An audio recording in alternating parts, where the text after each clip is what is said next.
This is a Rogue Media Network podcast.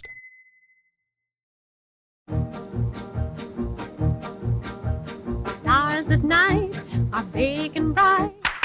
Deep in the heart of Texas, the prairie skies are wide and high. Deep in the heart of Texas, deep in the heart of Texas.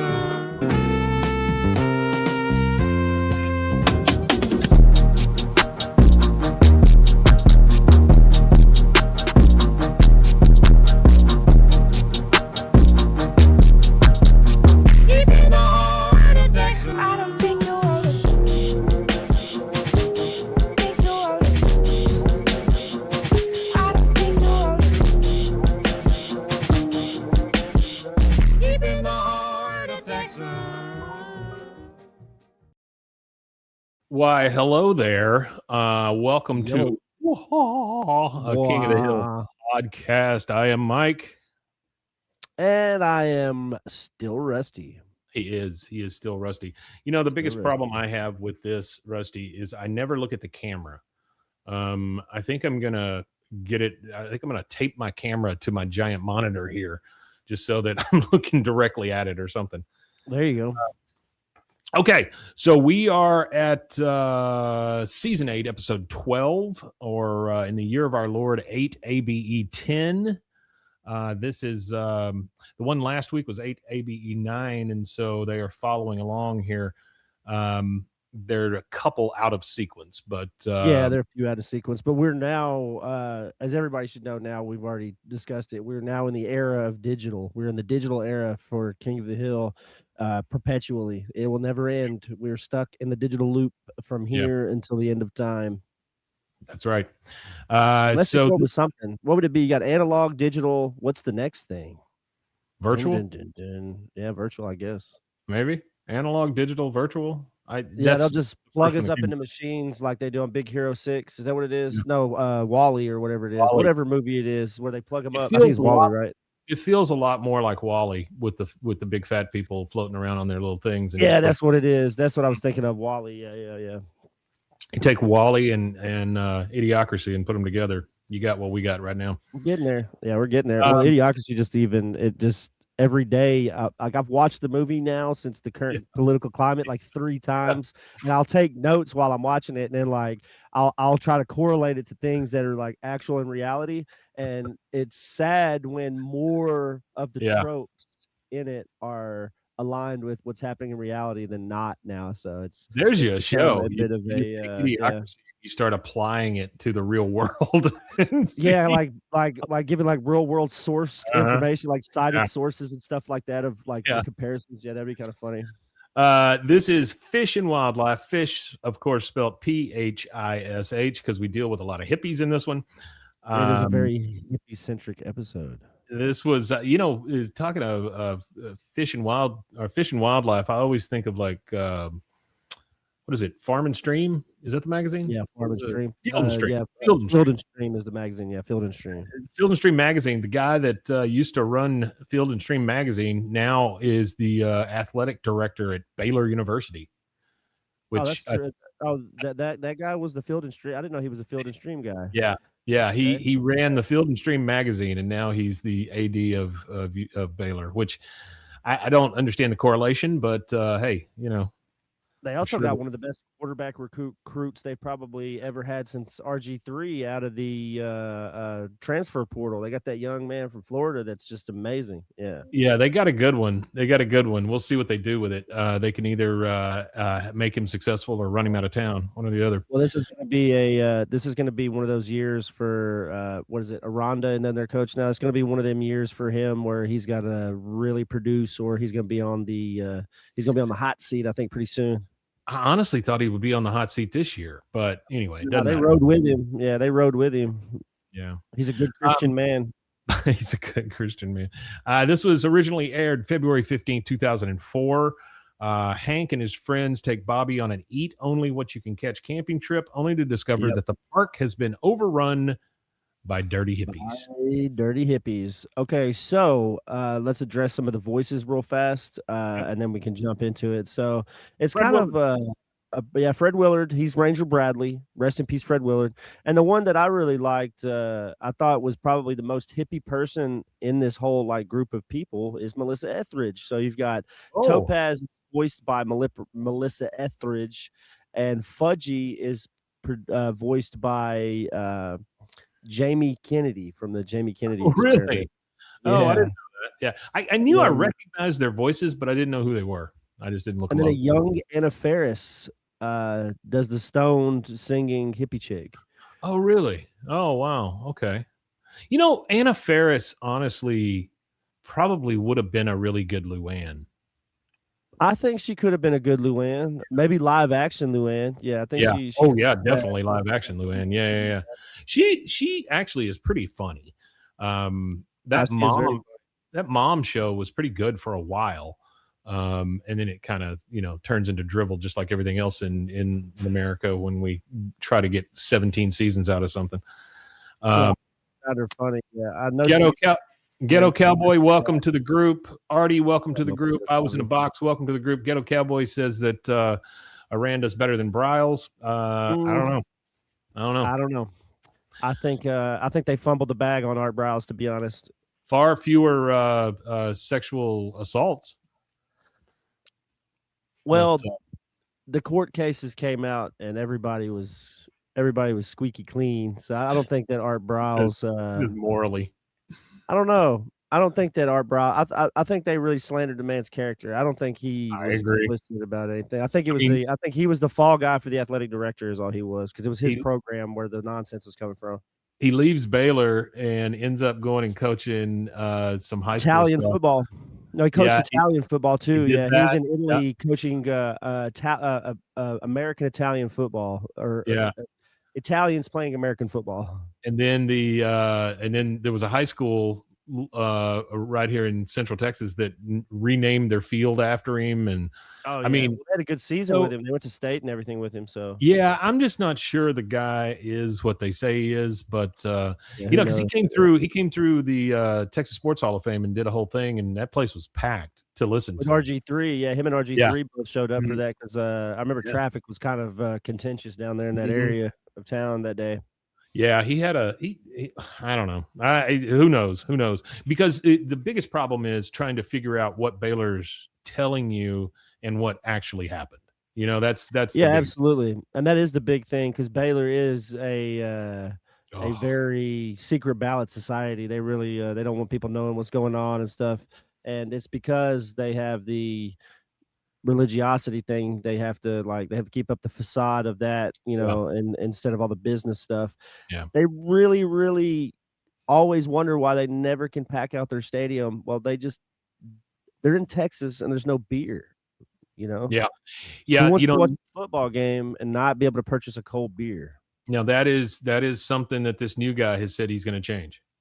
He should, and absolutely will pack. I guarantee the second they allow alcohol to be sold, all of the fans that just sit at home and watch the game will be more inclined to maybe go buy a ticket and go actually watch it. But you told me I can't sip one, even if they did like a 2 beer minimum per person or something like that. I don't know how to keep up with that, but even if they had like a minimum, people you'd still get more people in there.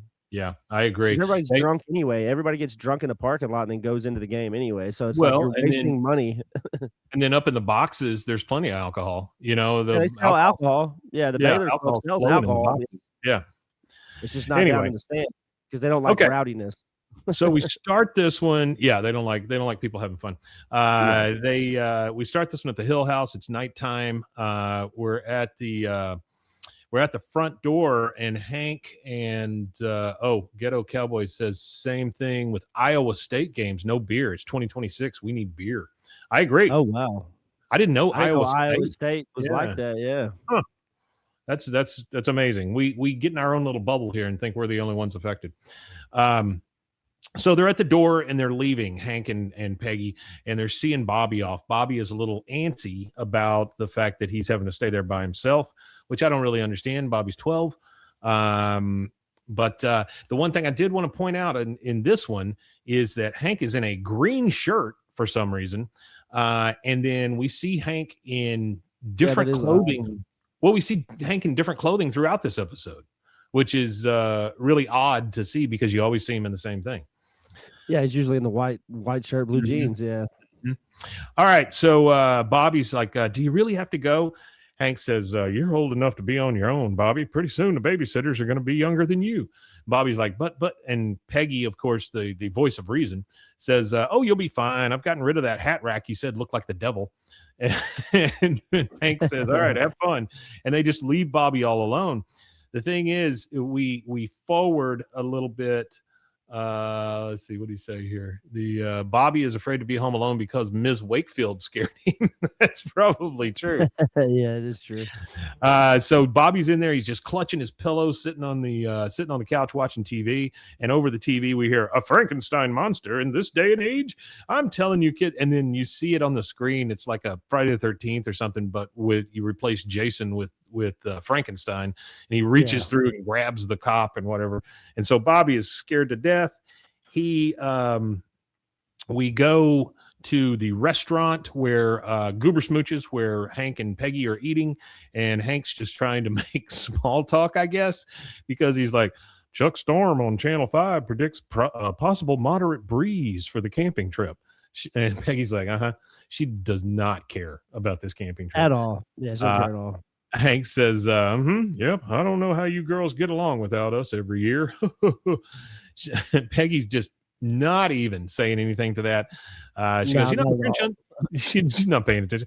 The French onion soup and the minestrone soup sound so good. I think I'm going to order both. He goes, 2 soups? She goes, yes, in place of an entree. Like it's this huge deal, he kind of shrinks whenever she says that. Yeah. How dare you eat 2 soups? He gets a phone call, and of course you can tell the times because Hank pulls out his flip phone, and he's like, we are in the cell phone era. Yeah, 2004. So I don't think that I can. Somebody can go back and look at all 8 seasons, but I think this might be the first sign of that technology in this episode. I think we've seen beepers. Yeah, we've seen beepers for sure because he gets the beepers for the emergencies for the propane stuff. Yeah, I don't recall that we've seen a actual cell phone or whatever. I think we might have seen a. That's funny. It blurs his back, but if he turns his face, it shows his face. But yeah, so yeah, I think that's the first time we see a cell phone, like a flip phone or something like that. It is a good point, though, Artie, that Bobby is 13 and he has been for 4 or 5 years now. That's right. Sorry, I missed him by a year or 6. All right, so it's Bobby calling him. Next thing we see is Hank standing in Bobby's room. Bobby's on his bed, just kind of, he's like, oh, you could tell that he was scared. He goes, I crawled into your bed to calm me down, but it just wasn't the same without you guys here. Hank says, Bobby, everything would have been fine had you not panicked. The problem is you lack of confidence. And Bobby's immediately like, give me confidence. Well, I'm not sure that's the way it works. That's not how it works. Hank says, well, I can't give it to you. You have to earn it. Hey, the best ways to do that is to rely on yourself in the wild. Just you against the elements. Bobby's like, I don't know. He says, I don't want you to get married and have to have your wife tuck you in at night. You're coming on our camping trip. And Bobby's like, fine, but I don't know what I can learn in the wild that I can't learn watching Zoobly Zoo. I'm assuming he's talking about the one with the what do you call it? The ring-tailed lemur? Yeah, Zaboomafoo. Zaboomafoo, that's it. You got it. Zaboomafoo, all right. Yeah. We go this next day. The Krat brothers. It was the who? Krat brothers. The Krat brothers. Krat? That was Kratts, yeah, Kratt. They were the brothers that had the show or whatever, Zaboomafoo. They were the 2 guys that hosted it, and then they actually went on. I guess the ring-tailed lemur show either like was not canceled or whatever, or the ring or Zaboomafoo died or whatever it was. The actual lemur that played Zaboomafoo died, but they ended up doing Krat Kids, which was animated. Wild Kratts is what it was called, and it was animated. It was like an animated program with animals, and the 2 brothers as the voices. Artie, I remember the new zoo review too. I remember that they had those books and stuff. They would drive around in a little van and teach kids to read or whatever. I don't know if any kids got abducted. That was like big puppets, right? We're not Yeah, big puppets, but they yes, were like in full costume. size Yeah, suits. Yeah, yeah, it yeah, was like like a mascots pig. almost. Yeah. Yeah, it was Mm-hmm. like, it was like a hippo, a Owl. frog, and Yeah, a yeah, little yeah. owl. Yep, Yeah, yep, that's yep. funny. All right, so now we got all four guys in the alley. Hank says, and I figure if we make this an eat only what you catch trip, Bobby will be focused or forced to learn some self-reliance. Dale, that's a great idea. Once you learn how to light a cigarette with 2 rocks, you feel invincible. Well, we're going to teach the kid how to light cigarettes. Yeah, Boomhauer, yeah, man, Daddy just like knows dang how. old, this. I think this is funny. Yeah, man, just like dang old Ted Nugent said, man, you know you can't grill no less you kill it, man. Like dang, talking about old fool, and I really have, I really have no idea what he's talking about. I don't know what he's talking about either. But you've seen Ted Nugent though, so there you go. That's a I have pop seen it. culture And, phenomenon. you know, I probably would say boom after seeing Ted Nugent. Bill says, yeah, I use my survival training every day. Yep. Being alone in the woods prepared me for being alone, well, everywhere else, which is just sad. Yeah. All right. It's the early morning. We see the cars pulling out. Oh, Artie tells us it's Al, Henrietta Hippo, and Freddie the Frog. Yeah, I think there were a couple more, but yeah, you're absolutely right. Henrietta Hippo creeped me out. Early morning cars pulling out. Peggy and Nancy are seeing them off. They're kind of talking over the fence. Nancy says, oh, I'm going to miss Dale, Shug. Peggy says, and I will miss my boys, but you know, I see this as a perfect opportunity to take care of things to do list that's been hanging over my head. See boys off? Check. Done. I don't understand a list where you write things down and then immediately check them off. All right. So now we see the guys and they're all, they've been driving for a little bit. They're pulling up to the ranger station and it is, we see the deer, we see the woods. It's beautiful there, you know, where they're pulling up. I'm assuming it's kind of a state park that we're talking about here. And like I say, they pull up to the ranger station. Bobby's like, the park department is not responsible for my safety. Oh, God. He sees that on a sign and kind of freaks out. Hank says, that's right. You're responsible now. And then they walk into the ranger station and we see Ranger Bradley for the first time. And this is Fred Willard doing the voice here. Yep, that's old Fred. And he says, oh, already that time of year again, huh, Hank? He goes, yeah, looks like it. How are you, Ranger Bradley? He goes, oh, I'm working so hard I couldn't tell you. What'll it be? The usual? Hank says, yep, lot number 6347. We watched that possum family grow up before our very eyes. So we get the idea here now that all the boys are going to be out at this campsite. It is a kind of a state park. He knows the ranger. They do the same thing every year. So they are over at the campsite setting up tents. And this is, again, lot number 6347 for those of you keeping score at home. There you go. And Hank is setting up the tents, and he says, so how does it feel to be setting up your own camp for the first time? Bobby says, I brushed my teeth with bug cream, and I'm still kind of woozy. Can we go home? Hank says, no, we got work to do. It's kind of funny, though. And this is something, an observation, I guess. It's kind of funny how they act like Bobby's never really done any kind of camping or anything before. Because one of the very first episodes, like episode 3, Order the Straight Arrow, they're camping, and he's a part of a paramilitary organization, the Boy Scouts. So he's like this Boy Scout dude. So it's kind of funny that they act like he's never done anything in the camping world. Yeah, no, he's been outside. We know that. Yeah, he's definitely been outside. Definitely. Hank says we got to pick up dinner. So he grabs the fishing poles and they are off to fish. We're at the fishing hole, or it's kind of I guess it's a tank is what it is probably. You got Bill, Boomhauer, Bobby, Hank, and Dale. And they all have their fishing rods. And Dale says, come here, fish. I'm not going to hurt you. Then he yanks a fish out, looks it right in the face and goes, idiot. Like Bill says, that's 3 for Dale, 3 for me, 4 for Boomhauer. And then you hear Dale say, and nada for Bobby. Since it's an eat only what you catch trip tonight, you'll be dining on filet of zero. Hank's like, shut up, Dale. Bobby says, maybe he's right. I can't do this. He goes, sure you can, Bobby. Just remember, to catch a fish, you have to think like a fish. He says, I'm wet and I don't even know it.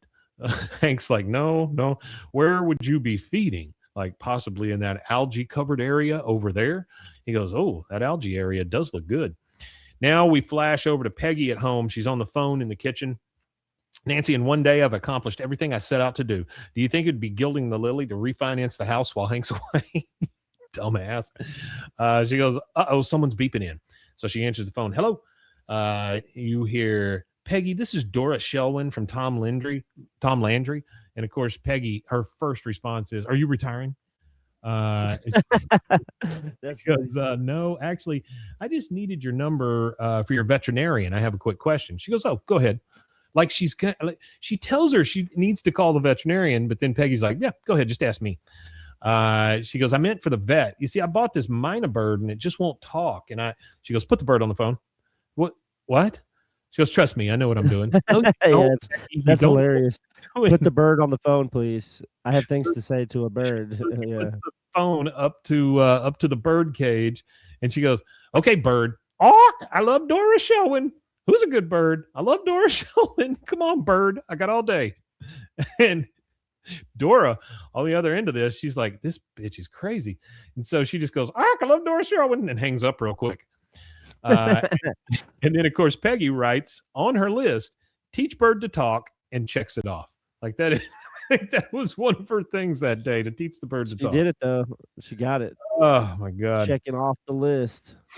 So we see Bobby still on the bank here trying to fish, and a frisbee comes in, hits Bobby, and you hear, hey, bro. He goes, what?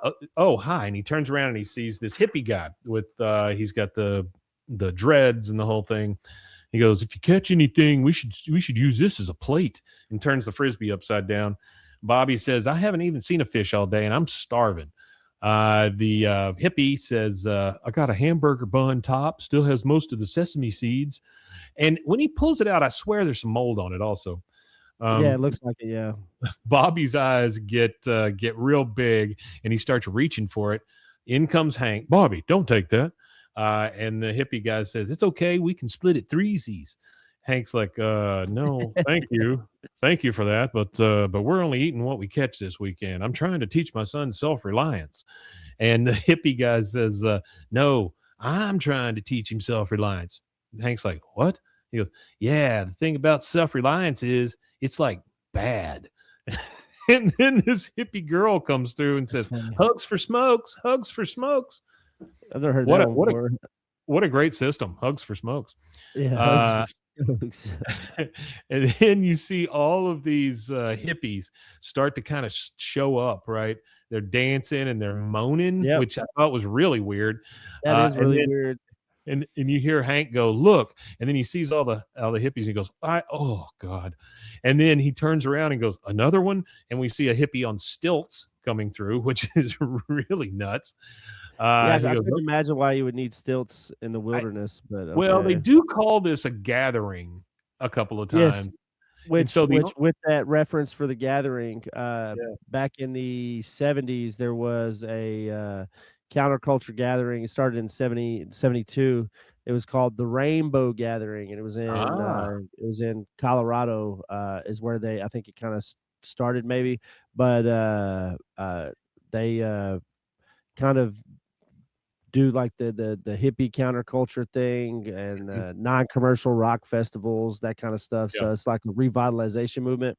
So it was after the counterculture of the 60s and into this, like it was like into the 70s. They had like 20,000 people at the first gathering in Colorado, but it kind of moved into the 80s and stuff. And then the media coverage was like, well, it's full of aging hippies and grown up. Like, by that time, all the flower children from the 60s were in their 40s. So it was like, just kind of aged. It kind of was kind of weird because it was just old people kind of trying to cling on to that bohemianism, the hipster stuff from the 60s.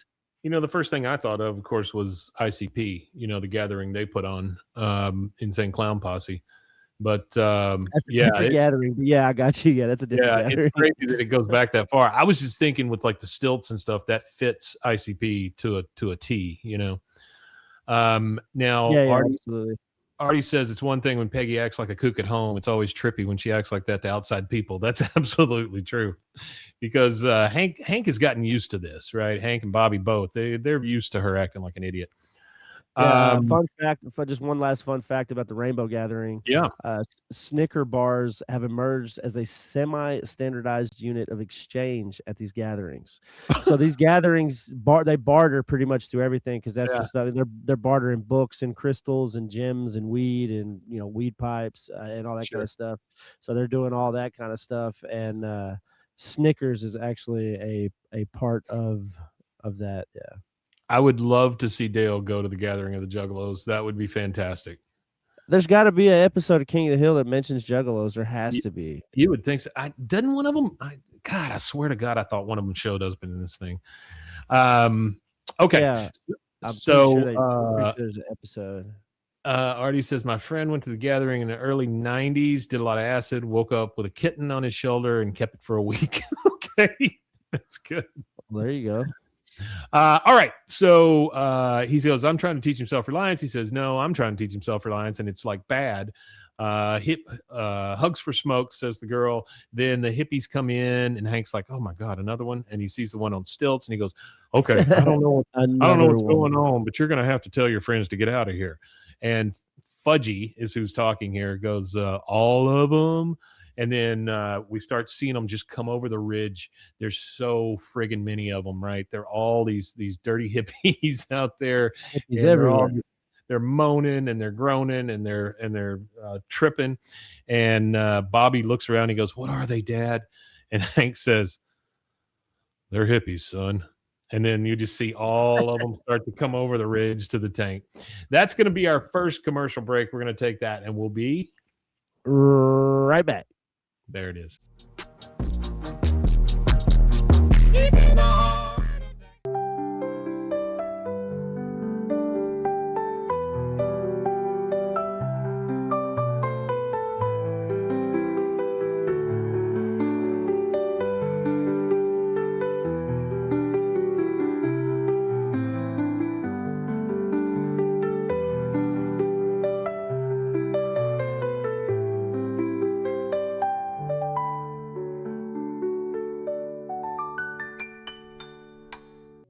Farmhounds offers natural treats and chews made with quality products that support family farms, regenerative agriculture, and humane farming practices. Give your dog the best with wholesome, organic ingredients that promote health and happiness. Shop now at farmhounds.com. Tervis is all about staying hydrated. Each product is built to last and comes in endless designs to match your personality. Stay refreshed and express yourself with Tervis. Visit tervis.com today and find your perfect tumbler. Protect your online privacy with NordVPN. Browse securely, access content from anywhere, and keep your data safe with military-grade encryption. Whether at home or on the go, NordVPN ensures your digital freedom. Stay secure. Download NordVPN today at nordvpn.com. That's NORDVPN.com.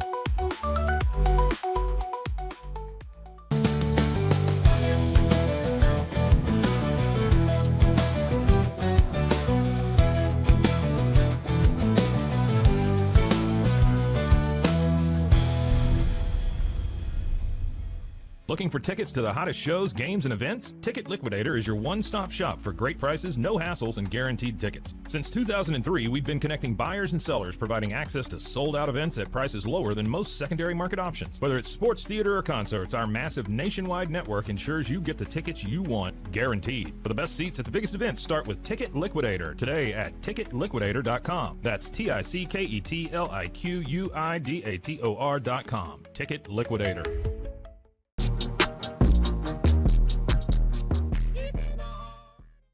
And we're back. We are in the middle.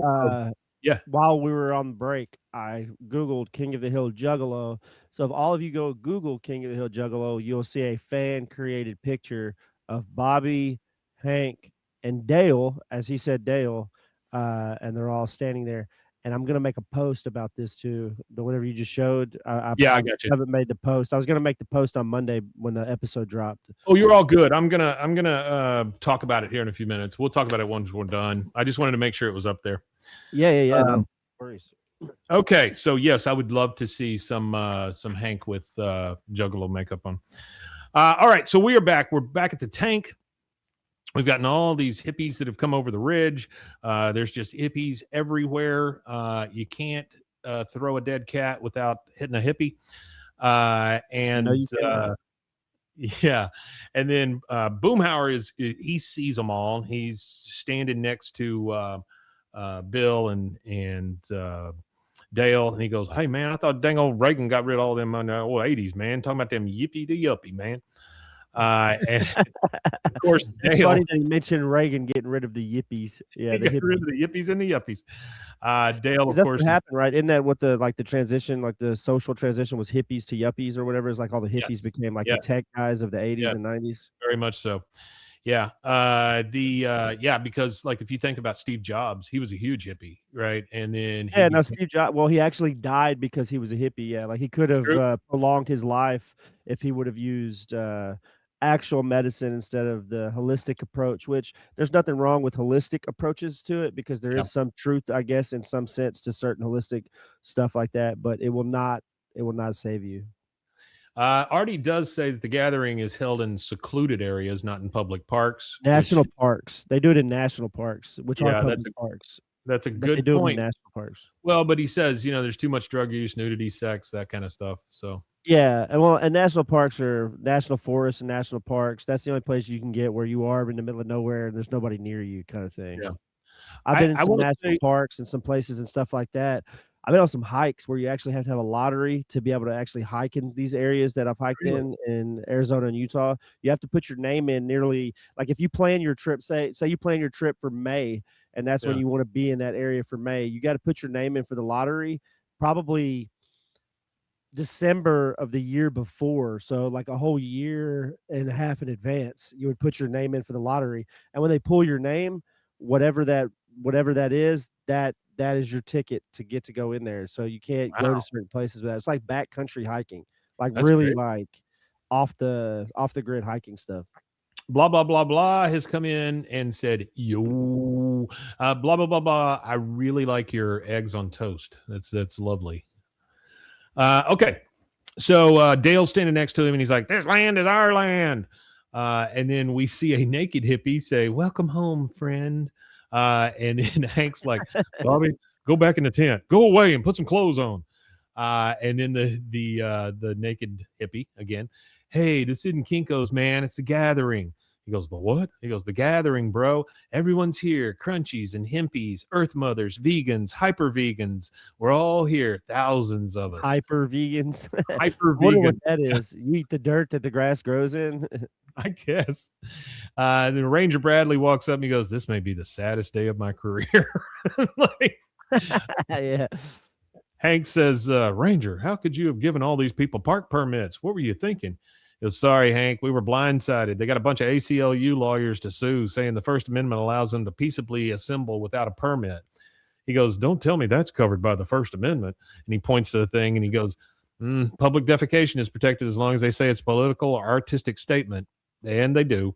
I mean, they're just taking a dump over there and they're saying it's an artistic statement. Blah, blah, blah. It says those are quail eggs. How lovely. Quail eggs are delicious. And then Artie says there were no cell phones then. He said it was like 7 hours from civilization. Well, that's true. At that time, there's no way there would have been coverage. No. All right. So later, we got all 5 of them fishing.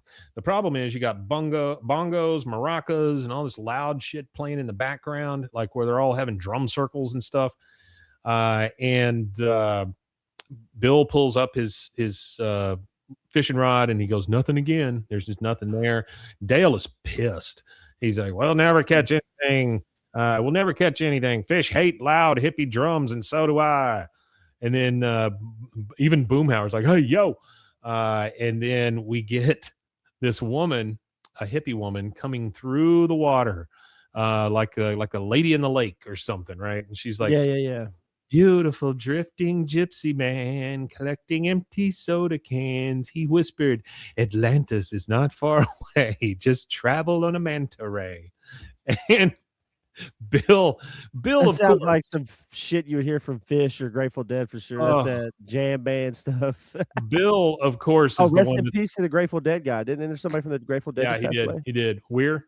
Uh, Yeah, but Weird. That's his name. Yeah. Bill is the only one Yeah, affected by this, and Bill says that music is beautiful, and he like gets in the water to follow him along.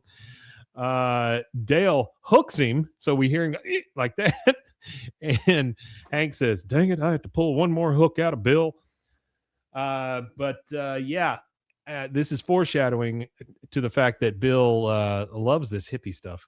No, he does. Uh, Bill. Well, I think Bill just likes anything where he could get attention. yeah. And I feel Now like we go over to the Panhandler Steakhouse, which I didn't really understand who was going to be at the Panhandler Steakhouse, yeah, I but didn't Peggy either. is there eating by herself. She she looks around and she sees a guy at the salad bar, Yes. and being shitty Peggy and This wanting to is really control. shitty. This would piss me off if I was doing this because I don't build my salad in a normal way. I Yeah. love a lot. I like a lot of cucumbers and stuff like that. So there's like there's like an imbalance in what my salad would actually look like. You So said Peggy the thing grabbing though. it. You said the thing that's most important. Your salad. You know, My salad. Yeah, your yeah, no, definitely. salad. I didn't order a specific like design salad off of a Yeah. menu. I went to Yeah. a salad bar and I'm just Yeah. loading it up with the things that I like. And Peggy just can't take it. She says, "Excuse me, You sir, but could cannot. I couldn't help noticing you're making your salad wrong. Who the hell are you to say she's making Her salad salad wrong?" wrong. Yeah, I don't know. How Uh, can you, is there a prescribed way to make a salad? Can you make a salad wrong? well, I she mean, says, "Where are the beets? Where are the red beans?" Well, number one, if I were making a beets salad, and red I would- beans on a salad? if I were making a salad, there's neither one of those things is anywhere near me because I don't I like don't know where beets. the hell she's from, but Uh-uh. beets and beans The on a guy says, salad. I don't know. She goes, "You know what? Are the Yeah, we're beans just warm though? Is it warm beans or is it like no, they're usually cold those cold beans? ones. Yeah, those cold So kidney cold beans.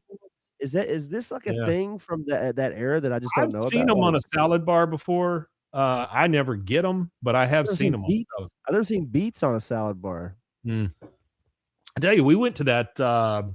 We went to a Brazilian steakhouse here in town for my wife's Casa birthday. de Brasil. Yeah, I've been we wanting to went eat to that there. one here in town, and it was that was really really good. But my problem with it is it being all you can eat. I just don't. My meals are not that big. I eat several meals, but I don't eat big meals. You know what I mean? And Yeah, yeah. so it's hard to get my money's worth there. But we had a really good time. But you could go in there and literally just order the salad bar and get the best meal of your life. I mean, because there's bacon, there's meat, there's all kinds of stuff over there. There's like 10 types Yeah, of I've been wanting to cheeses. go There's over soup, there. Yeah, I've been wanting to eat over there because I all like kinds of stuff. I'm the opposite of you. I eat one large meal probably Yeah, per day I instead get of that. eating. So I probably eat like a good 2,000 calories at once instead of separating it out. And then he sleeps for a week. Yeah. It is a good sleep. But yeah, they had like candied bacon and all kinds of stuff in it. It was Yeah, that sounds good. So it they was- do like the unlimited cuts of like Brazilian steak or whatever. Yeah, Like, there's two different levels. You can get the $50 one or you can get the $70 one. And the $50 one includes almost everything. The $70 one also includes like the prime rib and stuff.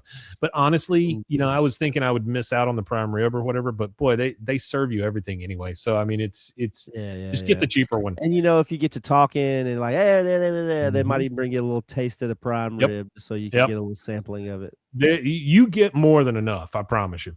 And it's got the little red card, green card. You turn over if you want more meat. You don't want more meat. Oh, they make it that simple. They don't make you wait very long either. Though the wait. No. There's a little.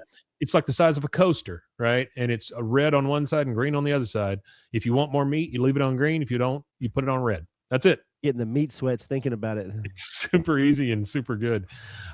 Anyway, Peggy says we're just going to have to start over on this guy's salad. She pours out his entire salad and she goes, "I made a salad last night that people are still talking about. I mean, look at us. We're talking about it. No, Peggy, you're talking about it."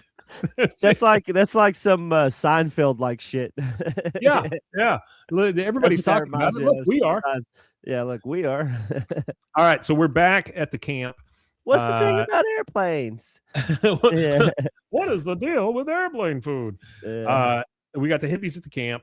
Hippies. Now the guys are sitting around at kind of a campfire. You know how you always have logs that you're sitting on around the campfire, kind of thing. Well, the yeah. hippies come up and roll away one of the logs and say firewood. Uh, and Dale, the only insult he can come up with is log nappers. Then we get Bobby, who says, I'm starving, Dad. Can't you teach me self-reliance at a restaurant? I'll order off the adult menu. Hank says, now calm down. I found some perfectly good thorn apples and sour berries in the forest. You go find us some sticks and we can roast them like s'mores. And do not talk to any hippies. So Bobby goes off into the woods. He's collecting some sticks and things. And if anyone has ever heard the Hansel and Gretel story, then you know that this could go wrong. Bobby is in the wood picking up some sticks. Very wrong. Yep. He comes across a tent that says Miracle Tasty's Kitchen. And it looks to me like they're making some stew or some soup or something over there. He walks up to them and he talks to Fudgy. And this was, you said who? Oh, Fudgy is. Let me go back to Artie's scroll up. It's what's his name? The guy that used to have his Jamie Kennedy. Yeah, Jamie Kennedy. He goes, Also known as B-Rad. B-Rad. That's right. Oh, I forgot about that. And Malibu's Most Wanted. Yeah. So we've got Fudgy and Topaz here, the guy and a girl. And he goes, my name's Fudgy, and that's Topaz. She goes, we met on a turnip farm. Okay, great. Well, there you go. Turnip farm. Bobby, who's starving, he's like, I was going to say Dwight Schrute's farm, but he did. Yeah, that's right. Turnips, not beets. Turnips. Yeah. He goes, what you got in the kettle? He goes, jumbo gumbo. He goes, how much does it cost for a bowl? Everything here is free, little guy. This ain't the Ronald McMoney scene. People here share with one another. You give what you can, you get what you need. And he says, I don't know if I should. My dad said I can only eat what I catch. Melissa Etheridge is playing Topaz. And he goes, in 100 years, who's going to care if you were self-reliant or not? And then Bobby thinks, okay, well, I can get down with that. And he eats the gumbo. And he says, you make a good point, Fudgy. And he's just eating and eating and eating. He loves this gumbo. We're back at the camp with the fire and Hank. And he tries to hand him something to eat. And he goes, oh, no, thank you. I'll probably just catch a deer tomorrow. I want to make sure I'm good and hungry. Well, we know he's full of stew or soup or whatever at this point. Hank says, I don't mean to interrupt you. Sorry. No, you're good. I just for funds, I typed in the search bar McMoney or the Ronald McMoney. Well, it directed me to a website called McSpotlight, and this is a really very old website by the looks of things. And it looks like it's a place where people could debate McDonald's or like where it's just people that are just talking shit about McDonald's in general, because McDonald's has been sued a few times over the years for different things. Well, it brought me to a this is funny. It brought me to a post titled Ronald McMoney, and it's a Swiss man.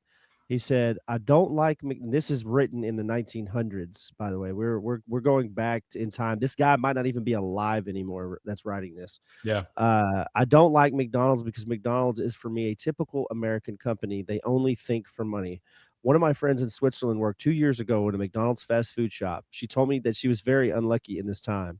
Then she only got a little money for her work. Her boss was her tyrant, and her workmates were not really kind. I think Helen and Dave are very brave people to tell the truth. Okay. So what this website is for then is for the Libel case. There was a Libel case. It's called Mac Libel. It was a famous Libel case, back to teaching you guys about McDonald's. So there was two guys, or a guy and a girl in England, and it was actually one of the longest trials. It took well over like a decade to come to a conclusion with. There's a documentary on YouTube you can watch. There was a woman named Helen Steele and a guy named David Morris, and they had a leaflet that they were distributing, and it was about the company exploiting workers, the animal cruelty and stuff like that that goes on in making their food, and like the whole like meat process and everything. And then environmental damage, how they're damaging the environment and all the processes and stuff that get to them, get to like final product for the food, and then the fact that they're selling is shit. So there was this huge libel case that they ended up. They actually found some claims to be true and some to be libelous. So they actually were held responsible for some. McDonald's never like went for the money or anything. They never went out and tried to like, take these people's money. But it's actually a really cool documentary to listen to, because if anybody eats McDonald's on a regular basis, it'll show you the darker side. Instead of like the business part of it and how the company got started, it teaches you about their business practices and how their business practices directly affect every part of our lives when it comes to consumption today. Because if it wasn't for fast food companies, there wouldn't be 3 companies that own all of our meat. There wouldn't be 3 companies that own all the potato production. You know what I mean? Like everything would be still spread out, and it'd be more regional stuff, because they killed butcher shops. They killed all the local slaughterhouses and stuff like that, with like this mass production kind of thing when it comes to food. Well, and they make things go up.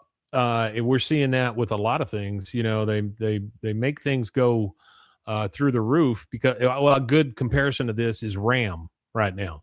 You can't buy RAM for less than like $800 a stick or whatever. Nah, RAM is crazy because of the AI stuff. Yeah, because of the AI stuff. Well, McDonald's, when they say, okay, this is the only potato distributor we're going to use or whatever, that makes the other ones work harder and makes the prices go up. I mean, that's just the way it is.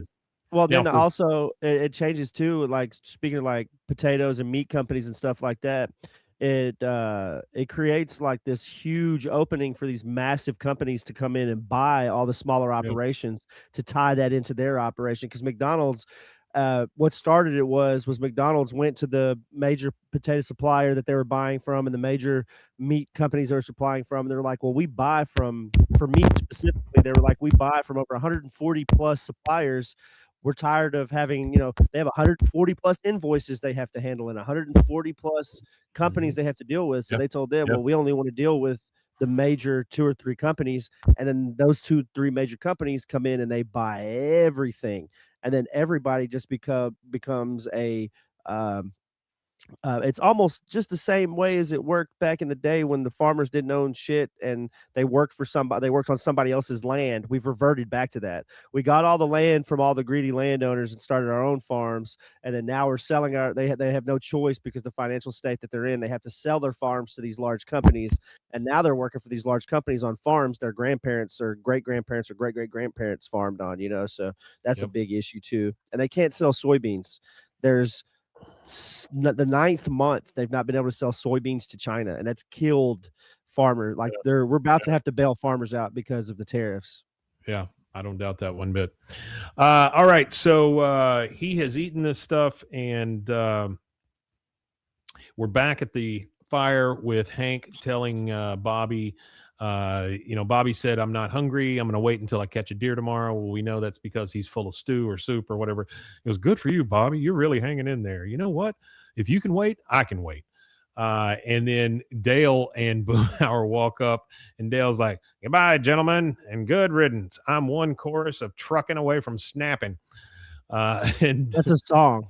Yeah. By Grateful Dead. Yeah. Boomhauer said, yeah, man, like that dang old Mainland man ain't never sounded so bad, like dang old Bill Monroe spinning in his dang old grave, man. And Bill Monroe, he was actually a huge country. A huge country. He was actually they say here the mandolin or whatever. So he was a mandolinist. Yeah, he was like they called him the father of bluegrass. He was in the oddly enough the Bluegrass Boys. But yeah, he was from Kentucky. He was a Kentucky. He was one of the ones that was there when they started the Grand Ole Opry and stuff like that. He was that kind of guy. Yeah, he was around in that era for sure. He was around in like the 30s and 40s and stuff like that. He was born in 1911, so he came along or whatever. when you're talking about the mandolin and all that kind of stuff, I think about something that happened the other day. I was at this grand opening for a STEAM center, right? The place over on What's the A arts? Yeah, the A is Science, arts, technology, and engineering, arts and math. Yeah. And so a buddy of mine comes in, or a guy I know comes in, and he's carrying what looks like a big case for a banjo, right? Because somebody even asked him, like, what do you got? Your banjo with you? He's like, no. But it's this big zippered case, right? And I said, what's in the case? He unzips it. It's a giant pair of gold scissors. It's the scissors you use to cut the ribbon whenever things are being grand opened. I don't know that I've ever seen anybody walking around with scissors in a case like that. That's just ready to. That's hilarious. That's hilarious. They make a case for those scissors. There's a manufacturer out there that said these scissors need a case and designed a case for large scissors. Well, and I think about this kind of stuff all the time. These little things that I learn on a daily basis that make me feel like an idiot. Like I went on Amazon and I realized, oh shit, I can buy these scissors for like $50. If I need a giant pair of gold scissors, I can just buy them. Oh wow, yeah, you can. There's a 36-inch pair of ceremonial scissors. Yep. The company that makes them is Engraving Awards Gifts. It's like $50. I mean, I always thought they were either cardboard or fake or plastic or something. I don't know. And if you don't know how to cut a ribbon, they have a quick reference sheet for your grand opening or ribbon cutting ceremony. They also have a ribbon cutting ceremony. What is this? A planning guide. And then they also have a planning guide on how to cut the ribbon. Cut from top to bottom or cut from bottom to top. Either one. I'm going to have to bookmark that because that sounds funny. I want to read that guide. So anyway, it just caught me off guard. I will be the foremost expert in our area on scissor cutting, scissor cutting, and ribbon cutting planning. There's somebody that gets paid to do that. You know that. I just thought it was funny as hell. It just caught me off guard. It's like the other day I figured out that if I push the start button on my microwave, it adds another 30 seconds. Just blew my mind. Just blew my mind. Okay, so Hank sees them leaving. They tell him they're leaving. He says, "What? You guys can't just get up and leave now? What kind of lesson is that for Bobby?" Dale says, "That's a good one. He can learn from our bad example." He's kind of true. I was in a box that says dream job, and I'm assuming that is cutting things with giant scissors. Bobby says, "Well, I guess self-reliance isn't for everyone, Dad." And this is a bad thing for Hank because he's like trying to teach his son something, and these guys are bailing on him, and the damn hippies are in his way. A lot of hippies. We're back over at Fudgy's Miracle Tasty's kitchen. And Bobby's sitting there and he goes, "Stellar gumbo, Fudgy, just stellar. This time, don't skimp on the potatoes. Dig deep." Gives him his bowl back. And Topaz says, "Sorry, but gumbo's gone, Bo." He goes, "Oh, well, that's okay. I should probably get back to my campsite anyway." And then Fudgy, here's what happens. You got to always read the fine print. Fudgy says, "Hold on, little guy. The pot's empty. It's time for you to share up." He goes, "Well, I don't have anything, but in 100 years, who's going to care?" Right? Pot of gumbo. That's funny. He goes, "But in 100 years, who's going to care?" Right? He goes, "Fudgy's hungry now." So now we're getting to the crux of the situation here, where Fudgy, climax. Nothing is free. Nothing is free in life. That's the way it works. That's what they're telling you right here. Is there's he's telling you self-reliance is bad when it's not bad, because this shows you why self-reliance isn't bad, because he said you could eat the gumbo and it's free. So in Bobby's mind, it's free till it's gone. So he ate all of it. Yeah, that's exactly right. Now you're in a conundrum with this hippie who is hungry. You're learning the true price here now.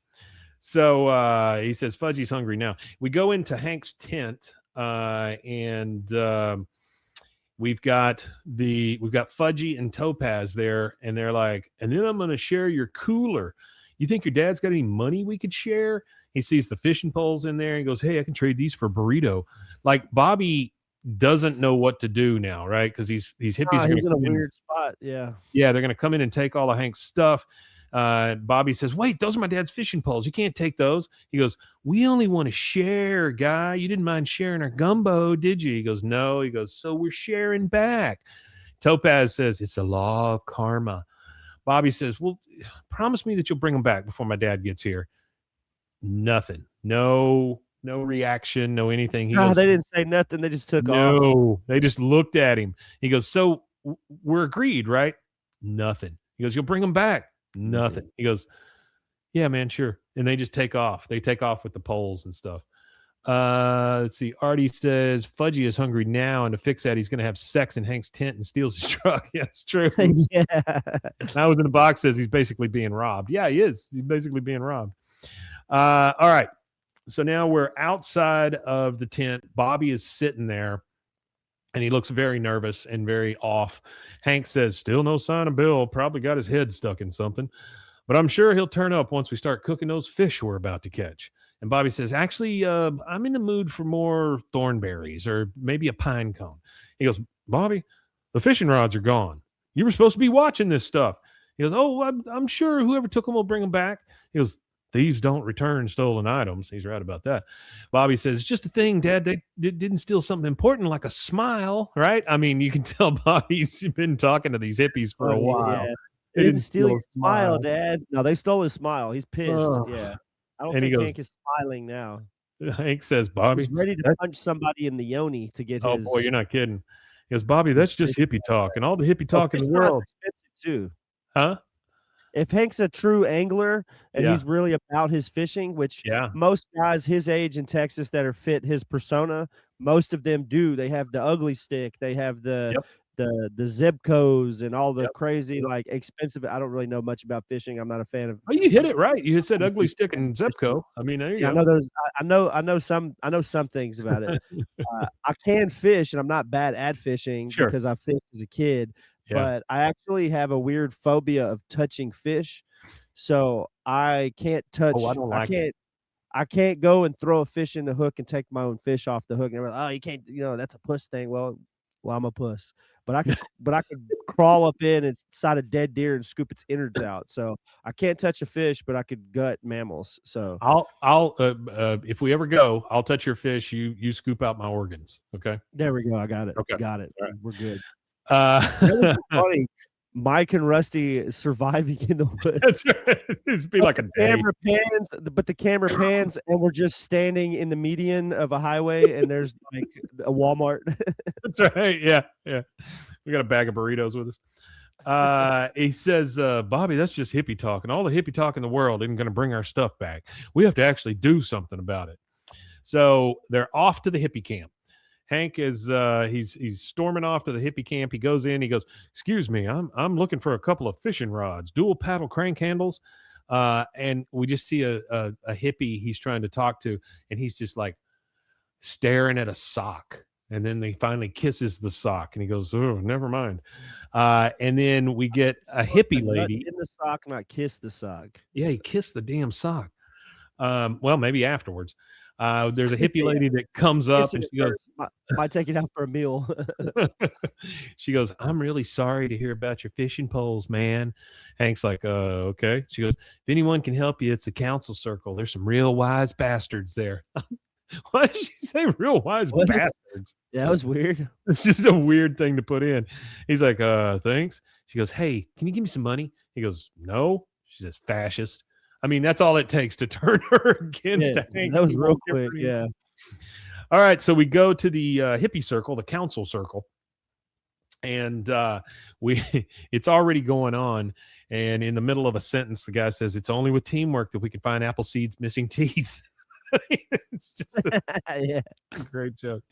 Hank comes up. He goes, pardon me, Hank Hill, assistant manager, Strickland Propane, because he's got to tell everybody.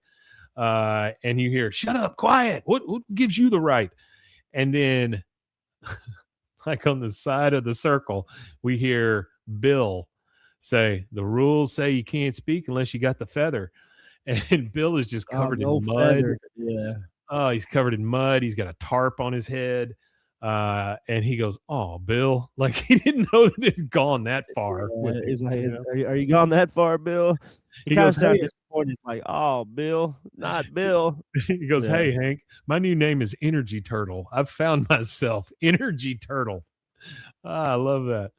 Hank says, Bill, fun's over. Wash off that mud now and help me find my fishing rod. He goes, oh, Hank, I bet you search for them everywhere except your heart. Everywhere but your heart. Artie says, I love Appleseed. He's a great reoccurring character. That's true. We've seen Appleseed before. Yeah. He says, I bet you looked everywhere but your heart. He goes, the people in the circle go, get out of the circle. And he's like, hey, he's serious. Bill tells Hank, he goes, hey, why'd you come to the gathering if you didn't want to share? He goes, I didn't come to the gathering. The gathering came to me. And he goes, oh, yeah, well, I'll come to you and gather your face. And then the other one says, all right, negative vibes. This circle will resume discussion after a round of jumping jacks. And Hank's like, oh, God, don't ruin jumping jacks. Hell yeah, don't ruin jumping jacks. Don't ruin jumping jacks. So we're back at the camp. We're with Bobby. And Hank says, looks like we're going to have to drive into town to get new phones. He sees some donuts and stuff, and there's no truck there. And he goes, Bobby, my truck is gone. What happened? He goes, hey, a talking bear is what we hear from the tent. He looks into the tent. Well, there's two naked hippies in the tent, Fudgy and Topaz. And he goes, oh, my sleeping bag. Your nudity. She goes, calm down. You can join us. And then he says, yeah, you can hold the Yanni. Now, I don't know what a Yanni is. Supposed to be Yoni. I think it's supposed to be Yoni. I think it's a typographical error on the okay. Bill. So tell me what a Yoni is. A Yoni is actually a Sanskrit word. It's used in like the tantric sex stuff for that culture. A Yoni is actually, it means the womb or the source. So it actually would connote a female organ, such as the vagina, the vulva, and or the uterus. So, well, how lovely. He can hold the Yoni. He puts his head out of the tent and he goes, Bobby, what is going on here? He goes, Dad, I ate hippie gumbo. He goes, what? No. like it's a disease or something. I ate hippie gumbo. He goes, I know I was supposed to be self-reliant, but I was hungry. I didn't think I'd ever catch anything. And they said, since they shared with me, I had to share our stuff with them. And then they shared our stuff all over the place. I'm sorry. And then Fudgy got a little rough. Oh man. Fudgy comes out of the tent and he is wearing Hank's work shirt because it says Hank on it. And he goes, hey, my name's Fudgy. And that is our second commercial break. We'll take that real quick and we'll be right back. There you go.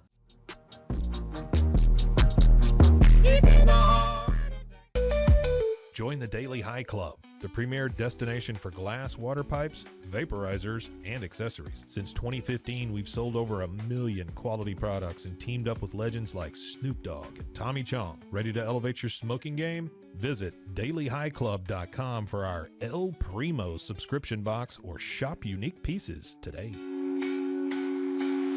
Discover the world of luxury sex toys at Luxury Toy X and indulge in the ultimate pleasure experience. For years, we have been dedicated to the belief that sexuality and wellness are essential components of a happy and healthy life. With over 70,000 satisfied customers, we take pride in our ability to provide products that enhance your sexual well-being. Join our community of satisfied customers and unlock a world of pleasure and self-discovery. Visit luxurytoyx.com today.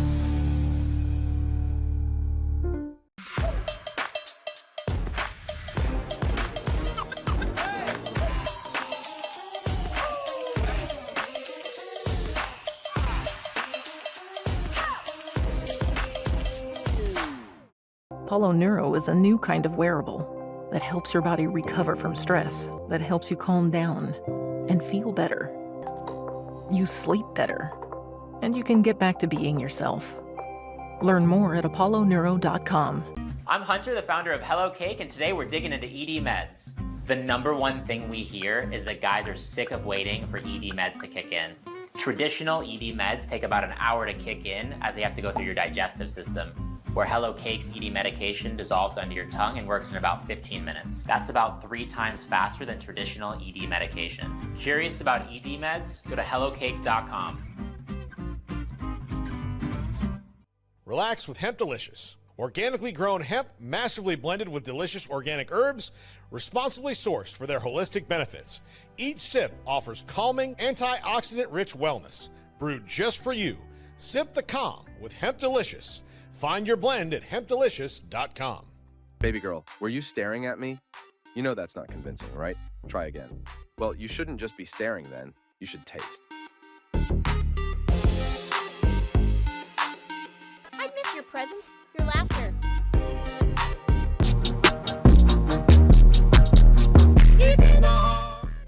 That Juicy Chat ad gets me every time. It is so creepy. It's so creepy. So on the break again, I was looking at that. It's called mcspotlight.org. I'll go ahead and share that in the chat. But what it is it's the looking at it, it's like the entire case. Like they've got all of the case stuff, but it talks about all the McDonald's advertising, everything. So it's got all of the detailed case information where you could go through and you could read the argument from McDonald's and the defendant's case and the judgment and the verdict and all that kind of stuff. And then you could go through and read each witness's word for word what the witnesses and stuff were saying about it as well. That's a crazy ass website. Like, yeah, it's old. It's a really old thing because, like I said, this happened in the 90s. This McLeod Bell thing happened in the 90s. Yeah. So it's really crazy that it exists, but it has like a debating room, which is like a global forum for discussion and debate about McDonald's. And that's where I had read that thing from. But if you go and you look and you scroll through, there's people in Australia, there's people in all kinds of different places, England, Australia. I see a lot of UK stuff because it's a UK case. And it's got all kinds of, well, because I know you're into the fast food thing like me, but this is like diving deep into that fast food lore. But yeah, it's like a whole thing about McDonald's and how they suck. And apparently the last time they updated, it said, "Stop press. We're planning a major overhaul of the debating room. If you have any suggestions for it, please email." I'm going to email them actually. Stop press 3398. So that's the last time anybody was actually able to post was 1998. So that's I would love to talk to these people, about different. Yeah, I'm going to email them. Yeah, I'm going to email them because if they respond, whoever runs the site responds, man, I might have to start the McPodcast. Well, that's what I'm saying. Like, we do something about fast food and all the screw ups and all the things. Or maybe not even food essentially, but like American corporations, where we talk about different like companies in America, small companies that became big or whatever. Yeah, I think that'd be cool. I don't know that we could use McPodcast. I was in a box because I'm pretty sure we'd probably get hit with cease and desists out the ass, but something in that vein for sure. Yeah, I also good question, Artie. Why did Hank bring his work shirt on a camping trip? But I'll tell you why. It's the same reason that you carry an ID, or if you're a part of the NRA and you're around guys that got guns and you show your NRA card or anything like that. I think Hank just wore it as if I have to be professional to get to get like a leg up somewhere or anything like that, I need to have my work shirt so I look like I'm ready for the job. If you have a propane shirt on, you could walk into anywhere. You could walk into the back of any restaurant you want if you have some type of official clothing on. I used to deliver wine, and all I was delivering wine was basketball shorts and t-shirt. Yeah, there you go. MC podcast. You rap the words the entire time. But I used to deliver wine in just shorts, and I just walked into people's kitchens and nobody questions you. You know what I mean? If you have a piece of paper in your hand and stuff like that, you can go anywhere. So maybe that's why it's his. I heard a thing the other day. They said if you're carrying a ladder, nobody will stop you.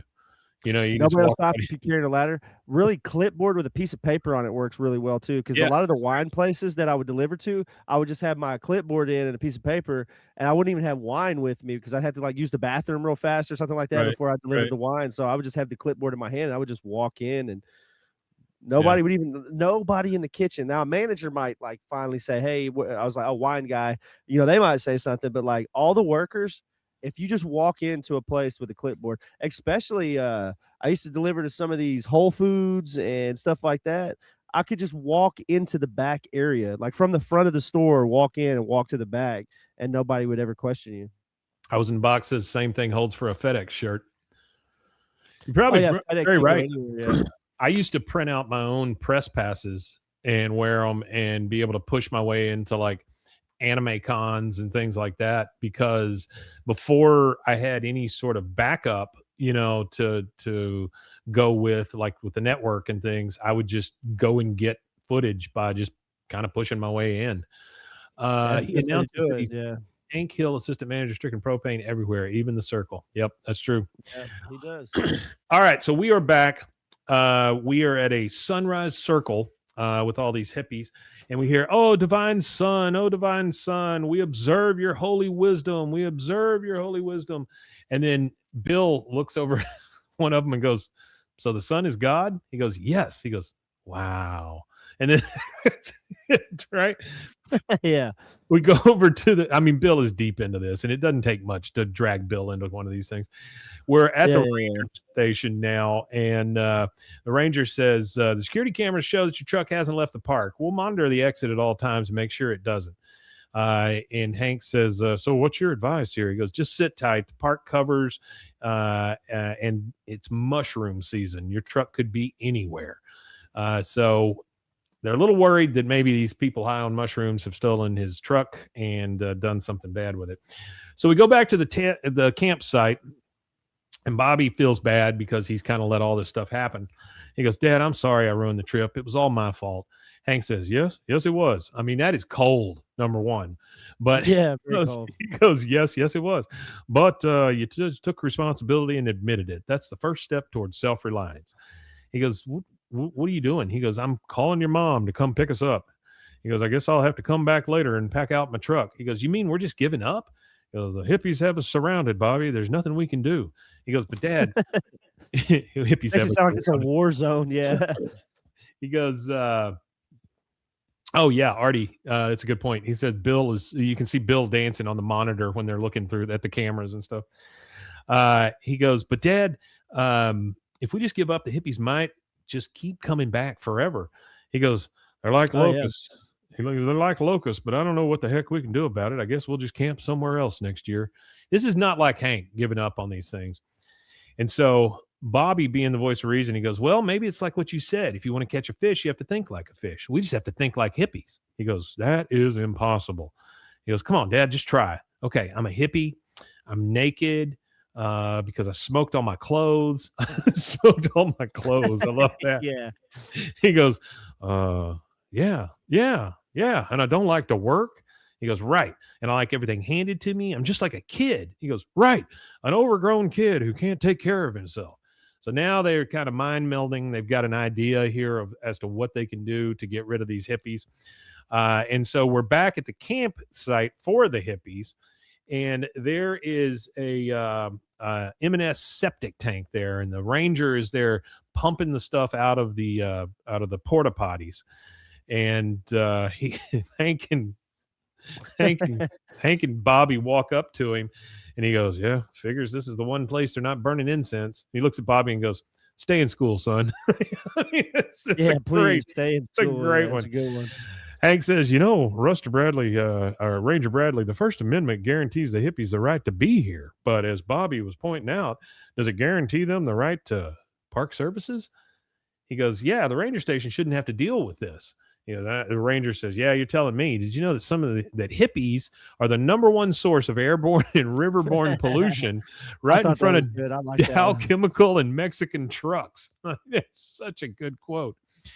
Hank says, I'm not sure about that, but these hippies have got to go. What would you say to Bobby and me taking care of them ourselves? He goes, oh, great.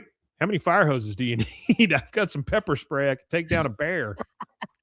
He goes, Or maybe we could just cut off some of the park services. He goes, well, doesn't sound quite as interesting, but you're on your own. And he just leaves. I mean, he's just like, okay, see you, bye. That's funny. We then see Peggy driving because she's still on her power trip here. She sees something happening and some police tape up and some police cars over there. So, of course, she stops. She gets out of her car. She goes right up to the crime scene. She goes under the tape like she's a freaking cop. And she goes, I know, it's hilarious. That would make me laugh. She goes, okay, what do we got here? Like she's on freaking Law and Order or something. And then, of course, they drag her off to her car. And she goes, I'm on a roll. We're back to the hippie circle. And the main hippie is saying, I want to give Stokes and warm fuzzies to Bubble Man for creating limitless bartering periods. Okay. Hank says, Bobby, grab the feather for me. And he grabs the feather out of the guy's hand. The guy says, but I wasn't finished with my heart song. My heart song. So he's now holding the talking feather. And he says, attention, people. Minutes ago, I spoke with the ranger, and due to unforeseen circumstances, all services in the park will be cut off effective immediately. And you hear, what? Oh, no. He goes, this means the porta potties are no longer available. And they go, we have a right to those potties. Yes, we do. Yeah, I have the runs. I have the runs. Okay. Hank says, clean water will no longer be provided to you. And as of this moment, the park's snack bar is closed. And the guy goes, no snacks. What? I mean, they are really put out now. So now you're seeing the fact that. Yeah, they're not fans of that for sure. They are not living off the land. They're just living on whatever they can get for free. And so they're a little, little worried about it. They're not truly living the outdoor. These are not freegans lifestyle. Well, that's the thing is I watched a lot of documentaries about what they would call like I guess I think they call it the Green Triangle or whatever, but it's in Northern California, Southern Oregon, that area where they did a lot of weed growing and stuff like that with the hippie type people. They're all self-sufficient. Not one of them couldn't live in the woods without being able to provide for themselves. They know how to capture rainwater. They know how to harness power, using solar. Well, obviously the technology for solar now is there. So most of them can live completely off the grid just using solar and rainwater kind of thing.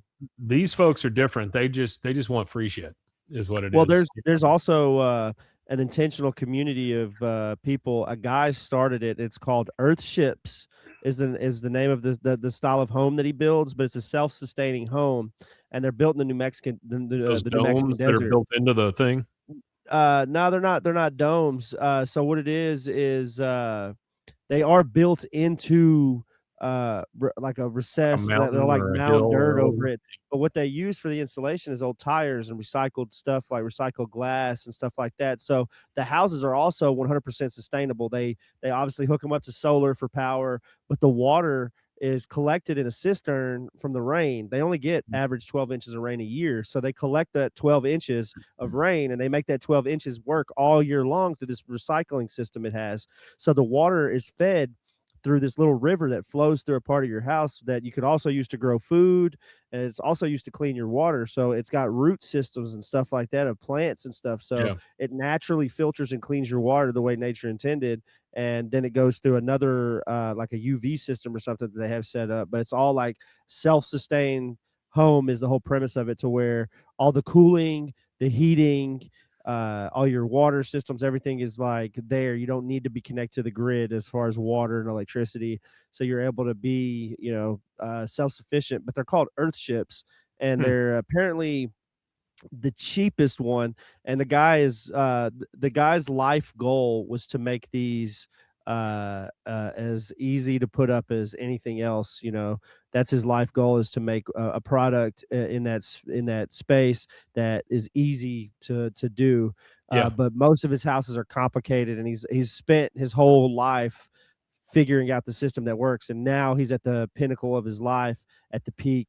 Really I think the guy has like stage 4 cancer on the documentary I was listening. So, so he's like at the end of everything, and he finally has a sustainable thing that he could do, that he could put it out to where it's attainable for the common man. Because most of his houses, I think the cheapest one he makes right now is like $500,000. But you got to think, in that $500,000, you have no bills either. You won't have an electricity bill. Right. You won't have a water bill. Like, you don't have to worry about that. You don't have, all you have to do is worry about paying your $500,000 loan off, which, if you don't have bills, a 30-year note on a $500,000 is probably not that bad, because you're saving a lot of money not paying bills. If you're not having to pay for water and electricity and all that stuff. Oh yeah, be a cakewalk. So they say that he's got the feather, and he's talking to him and saying that there's no snacks, and they freak out about that. He says, hey, is it just me, or am I picking up some negative vibes out there? Which is just funny as hell to see Hank say negative vibes. Yeah. He goes, well, here's a positive vibe for you. You don't need the park to provide services for you, because we're going to show you how, with a little hard work, You can take care of yourselves. One of the hippies whispers to the other one, grab the feather. Like that's going to make a difference. Yeah, it's going to make a damn difference. He goes, yeah, this will be great. We'll teach you how to dig your own latrines, maintain your own roads, purify your own water, and catch your own fish. The hippies look a little dumbfounded. And Bobby says, so what do you say? Who's ready to work here? And they all leave. All the hippies just start packing up and leaving. Yeah, I feel like this is some like young 20-year-olds that have been listening to the stories, because this is about the age where all the guys would be 20s whose parents were part of that counterculture. My parents were a little too young, I guess, for the counterculture. They were born in the 60s, so they were there for the disco 70s and all that, but they weren't really there for the hippie movement. So I didn't really get exposed to that as a kid. But I know there is some whose parents were born in like the late 40s or early 50s, and they were like hitting like peak, teenage years in their 20s in the 60s, and they tell all those stories to their kids, and that's what these are. Their parents are probably, corporate yuppies that told their stories, and now their kids are trying to go live their stories, kind of thing. I feel like that's what Burning Man is. They romanticize all of it, like it's like the tech world. If you go to any of those major festivals, the only people that can afford to take off of work for that many days in a row and party like they party are people who work from home in tech jobs, like people who are making damn good money. So if you go, it's kind of funny when you go to these big festivals, because it's literally people who are making $250,000 a year, and they're doing every kind of crazy drug known to man, and then they just go back to their life after it's all said and done with. So I think it's kind of funny.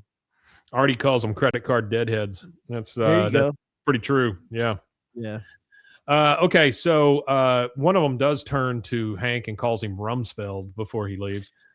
Who is he's also the architect of the Iraq War. He tried it once and failed with George H.W. They tried to do the whole Iraq thing, and it didn't really turn out the way they wanted it. They had a limited success, but the second one is the one that really I feel like George W. Bush, had he had a different cabinet, he might have been a better president on paper, because a lot of the guys that were in his cabinet were the old stogies from the 70s and stuff like that were his dad's people, who kind of got like Dick Cheney and Donald Rumsfeld.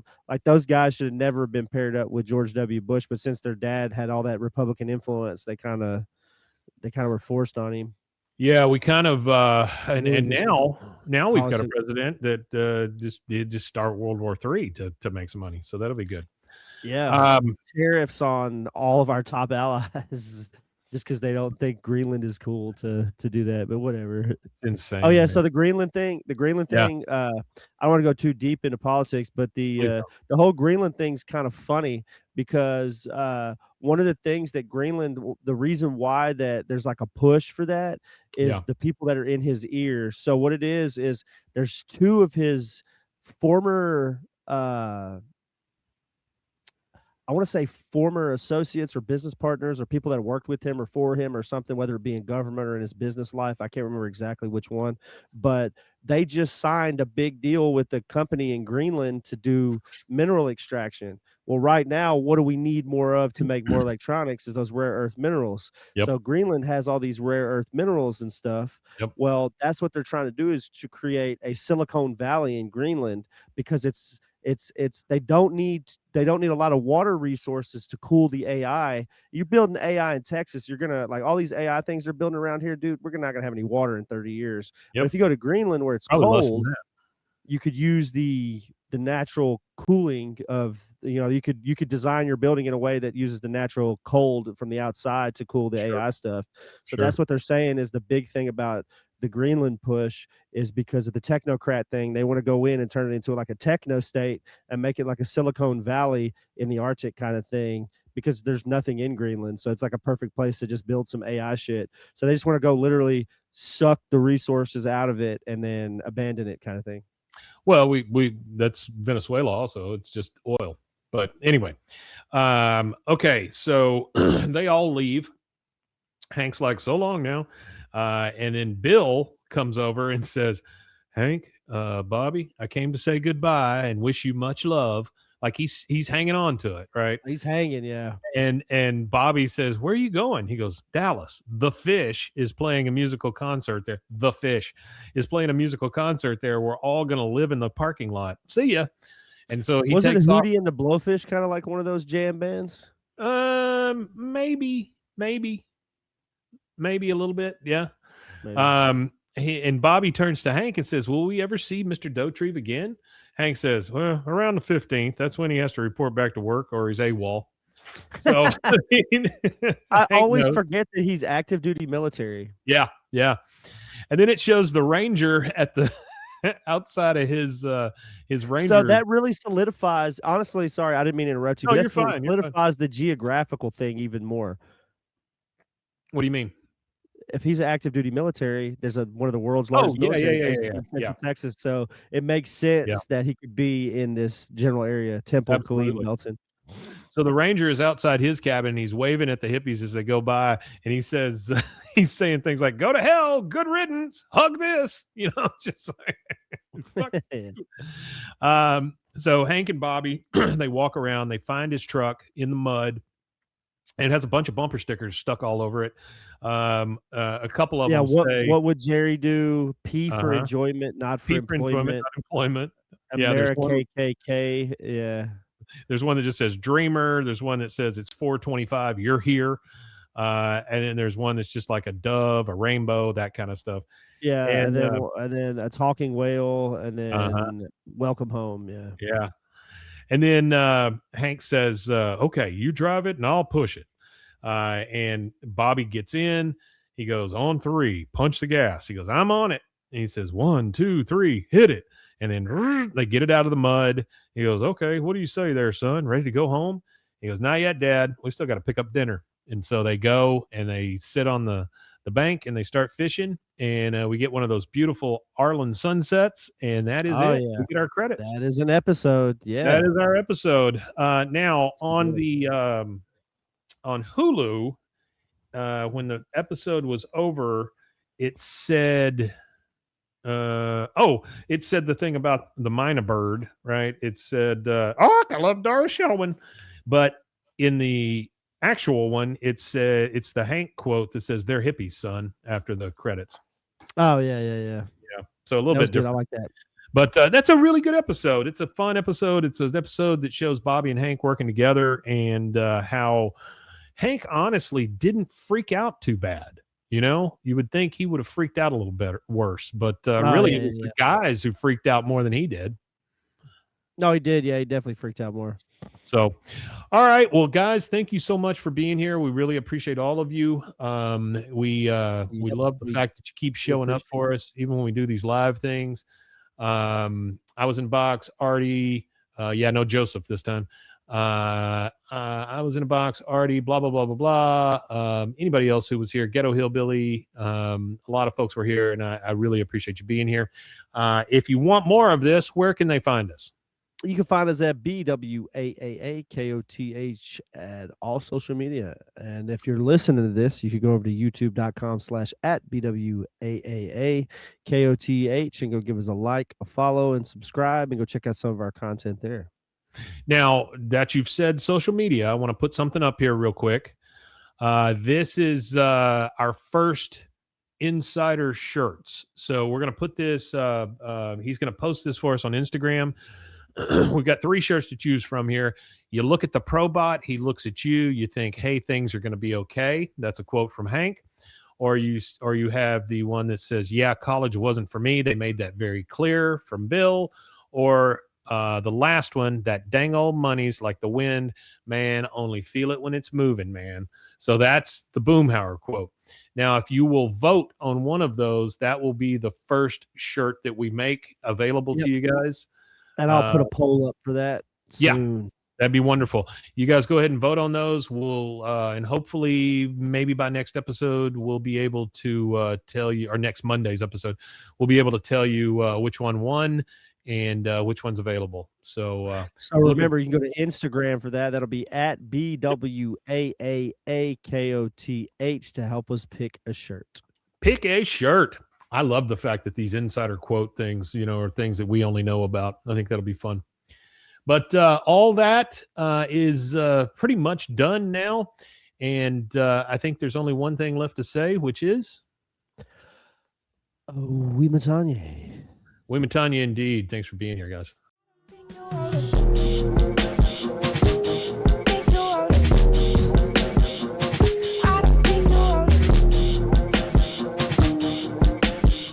Deep in the heart of Texas.